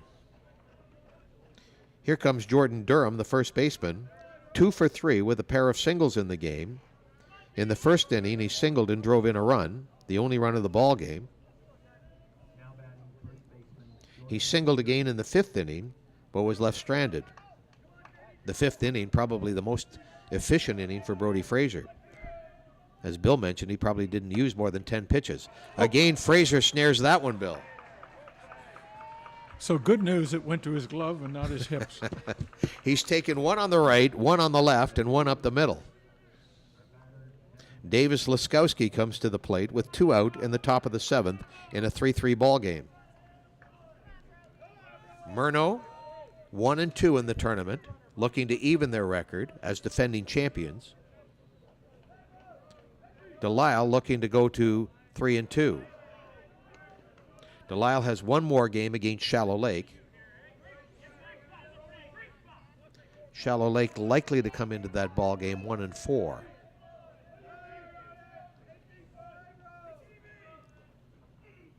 2 away, high on Laskowski, And their one win was rather convincing. beating Quebec by a count of 9-2. No, Murno beating Murno 9-2.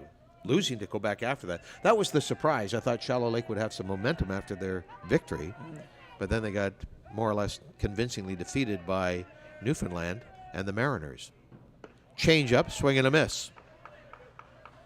2 down, nobody on. Top of the 7th inning, 3-3 tie between the Murno Mariners in the field in blue and the Delisle Pride in green at the plate. We're here at the Peter Hallman Ball Yard, Softball Canada's U23. Kitchener Fastball Promotions putting on a trifecta tournament. Masters at Bud Park today exclusively, under 23, and men's here at the Peter Hallman Ball Yard using all 3 diamonds. Lofted into shot. right center. First hit of the game for Laskowski, who was 0 for 3 to that point, with a ground out. A nice play in right field by the Mariners right fielder, Austin Earl. Struck out swinging in the 5th inning, and now singled to be at first. That brings Mark Major to the plate. Major has had an eventful day. It's hard to tell who's been hit by the ball more, Brody Fraser or Max Major. Major struck out swinging to end the 1st inning, laid down the bunt to get aboard in the 4th to lead it off, was hit by a pitch to lead off the 6th inning. Any idea what the Mariners are talking about in their conference? I don't really know. They might be wondering if they can expect a bunt here, but I can't see them with 2 out. If that runner was at 2nd or 3rd, maybe. Major did lay down a good bunt previously, but He did. again, I agree with you, Bill. With 2 out, I think you want him swinging away. And he Which he does. did. Left fielder, though, is under it. Yep. And there is the putout by Matthew King. No runs, 1 hit for Delisle in the 7th. So Murno is coming to the plate with the opportunity to walk it off. Delisle 3 runs in the ball game on 7 hits. Brody Fraser, I wouldn't say has been dominating or powerful, but he's been very effective pitching for the Mariners. He has, and now he's going to get a chance because we've got the Mariners coming up right at the top of the order, so you couldn't ask for a better situation. Mark Corbett, Adrian Green, and Brody Fraser coming to the plate. Amongst them, they have combined for 5 of the 8 hits in the ball game. Corbett has 1 and a run scored. Green has 2 and a run scored. Fraser has 2 and an RBI. So can Nate Thiessen hold them down, and can we go to extra innings for a 3rd time in this tournament for the Delisle Pride? They went to extra innings and scored the come-from-behind dramatic win over Tavistock. Last night, in their finale, game number 4 against New Hamburg, they had 2 out in the bottom of the 7th and could not seal the deal. Tomorrow at 9 o'clock here, we will commence the playoff round. The 4th place team against the 5th place team, followed at 11 by the 1st place team against the 2nd place team, and then the 3rd game will be the 3rd place team against the 6th place team. So I'm going to do some forecasting here, some Kreskin work. I'll say the middle game at 11 will be Rostock against New Hamburg.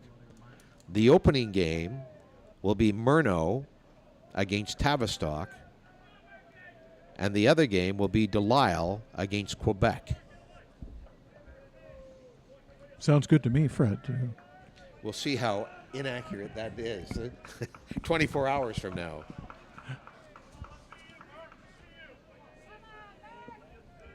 So here we go, bottom of the 7th, 3-3 game. Murno to the plate. Mark Corbett, the center fielder, stands in.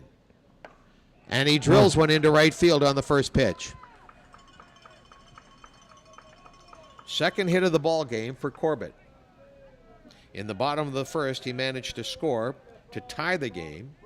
And Adrian Green, who is now at the plate, who's been on base every time, has 2 runs in the ball game. Green got aboard on an error in the first, would score on the RBI by Fraser, singled in the 3rd inning, and singled to lead off the 5th, and came around to score on the RBI double by Whalen. Ooh, Drops the beautiful, bunt, and it's beautiful nice. Durham over to Ritchie.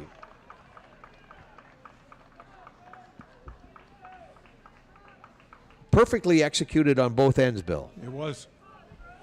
Yeah, it was nice. It was nice to watch. The bunt by Green was exactly what you would want.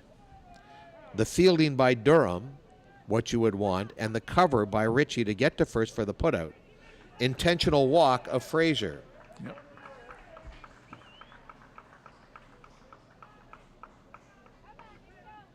Well, he doesn't mean anything.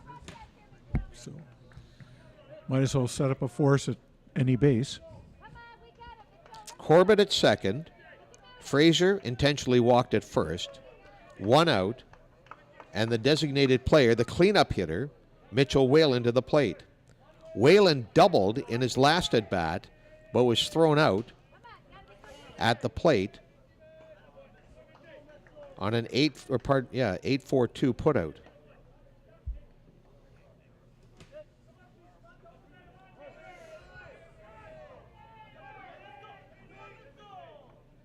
I'm going to change that scoring. 8-4-6. Fry Yes. to Ritchie, and a wild pitch. Fry to Ritchie to Fedek for the putout. And now the second intentional walk to Whalen. Loads the bases. And the strategy here is to create the force at home with 1 out, because the runners at second and first are meaningless. Yep. It's only the runner at third, Mark Corbett, that matters to Delisle and to Murno. Thiessen to Lyndon Power. Well, how fitting is that? Power, who's been a stud defensively, has a chance to win the ball game. And the Newfoundland coach is going to make a substitution. So Power popped up to first, popped up to second, and struck out his previous at bats.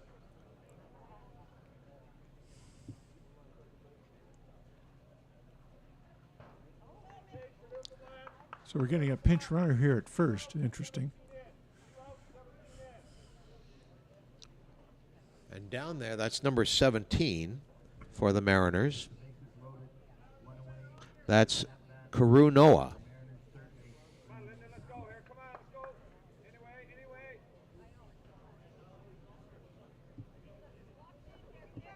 The only thing I can think is he's a faster runner, so perhaps less likely to get forced out at second. But there's really only one play here.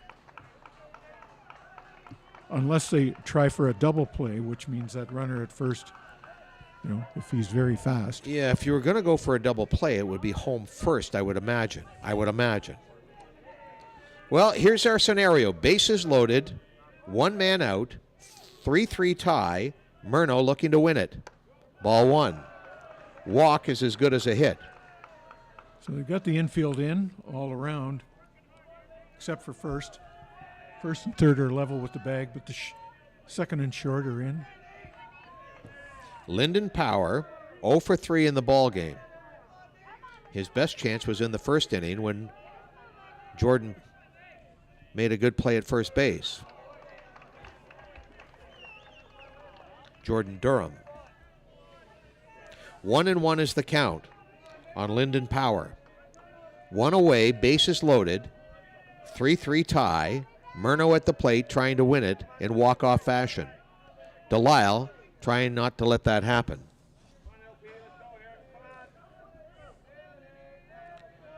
For the record, Rostock has come back to tie Quebec at 1.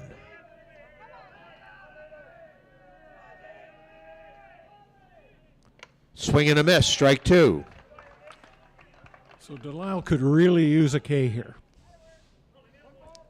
okay or an infield pop-up? Yep.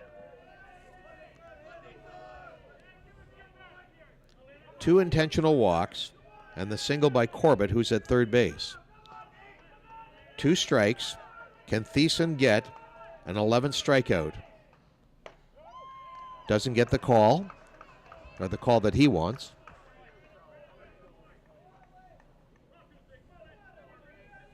Counts even at 2. Whalen at first, doesn't matter. Fraser at second, doesn't matter. Corbett at third, really matters. Thiessen will set up, looking for strike 3. Power trying to make connection, and he takes ball 3. Well, the game last night between Rostock and New Hamburg was decided in walk-off fashion, in the truest sense of the word, a bases-loaded walk. Are we looking at the same thing here? There's no doubt that Thiessen has to throw a strike. Anything close, Power has to consider swinging. Can Power win it for Newfoundland? Ground ball And through the hole, and that's the ball game. Game-winning RBI for the third baseman, Lyndon Power, who had been so terrific in the field, but drives in the winning run. So Murno wins it by a score of 4-3. 4 runs on 9 hits. A lot of them are big hits in this game, but that's the biggest by Lyndon Power between shortstop and third base. With that win, Bill, Murno moves to 2-2, and they still have 2 games to go. One against Rostock, who are still undefeated at this moment, and another against Tavistock to wrap up the tournament tonight. For Delisle, for the third time in their 5 games, they've gone to extra innings, and they fall to 2-3. Delisle has one more game against Shallow Lake, who, while it doesn't say so officially on Game Changer just yet, I'm saying that they lost to Tavistock today to fall to 1-4 in the tournament. Final thoughts on our game today? Oh, good game. Really, there was no big mistakes on anybody's part. Everybody did their job, and good for Powell, the third baseman. You know, he really played well in the field. He didn't do much at the plate, but he came through at the time that he had to come through. When it mattered the most, he did come through. Yeah. So if I was down there with the team and coach was saying, who do we think is the player of the game, I think he'd get the nod. Game-winning RBI. Let's make it simple. Yeah. Bill, thanks for your help. Bill Pegg and Fred Wallace here at the Peter Hallman Ball Yard. On behalf of Kitchener Fastball Promotions, we want to invite you to come and join us here in Kitchener at the Hallman Ball Yard and Bud Park for Softball Canada Championships. You've been watching the U23, but also Masters taking place at Bud Park today, and we're about to see some men's action today as that tournament kicks off. Our thanks to Conestoga College Digital TV, CCDTV, for their support of this live stream. Stay with us at softball.ca and on Game Changer as we continue to cover the Softball Canada Championships. Have a great day, and we'll see you for our next game.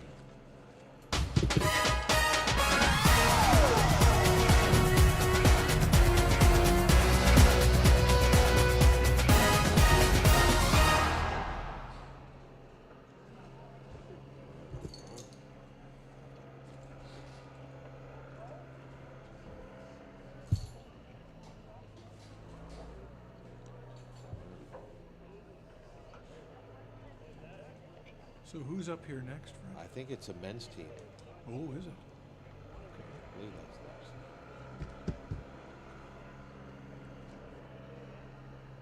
next. And then when are you up next? I'm here. I'll do one more game, and then I'm going to take a one-game break. Oh, are they broadcasting the men's game? I believe so. I think they're live streaming everything on this diamond. Oh, okay.